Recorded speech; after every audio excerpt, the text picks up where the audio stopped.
Hi student, मैं चंदन कुमार निराला। आज मैं आपको बताने वाला हूँ मानव में लिंग निर्धारण कैसे होता है। और आज के समाज जो है लड़की जन्म लेने पर मादा को ही औरत को ही जिम्मेवार सब ठहराते हैं। और ऐसा क्यों होता है, तो आज हम फिगर के माध्यम से समझेंगे कि मानव में लिंग निर्धारण कैसे होता है। तो देखिए होता क्या है कि इसमें दो तरह के क्रोमोसोम होते हैं। मानव में दो तरह के क्रोमोसोम होते हैं। एक होते हैं नर क्रोमोसोम, दूसरा होता है मादा क्रोमोसोम। यहाँ देखिए मादा क्रोमोसोम को हम XX कहते हैं और नर क्रोमोसोम को XY कहते हैं। अभी किस तरह से लिंग का निर्धारण होता है, ध्यान से देखिएगा, थोड़ा सा भी स्किप ना कीजिएगा, समझ में नहीं आएगा। जैसे देखिए जब भी नर, मादा और नर,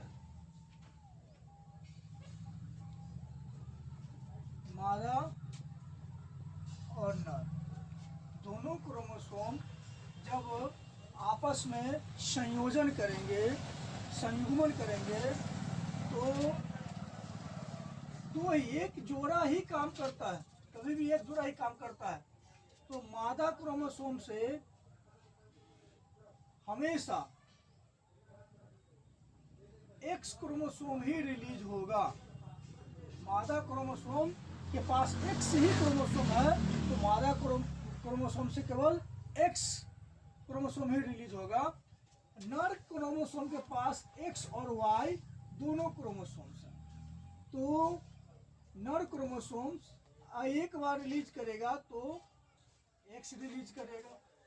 दूसरी स्थिति में देखते हैं, मादा क्रोमोसोम के पास तो X क्रोमोसोम ही है, ये हमेशा X क्रोमोसोम ही रिलीज करेगा।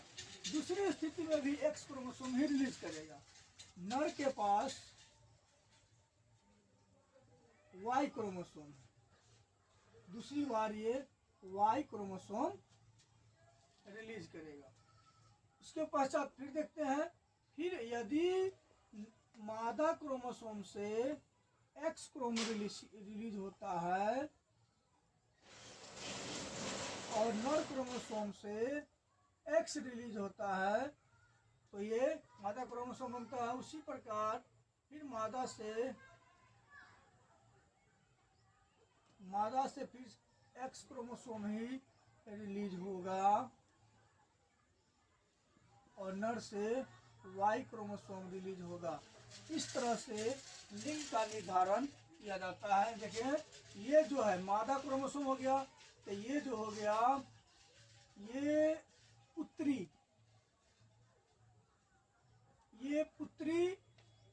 संतति हो गया, ये पुत्र संतति हो गया, ये पुत्री संतति और यहाँ पुत्र संतति। अब यहाँ देख रहे हैं कि 50% पुत्र होने की संभावना है और 50% पुत्री होने की संभावना है।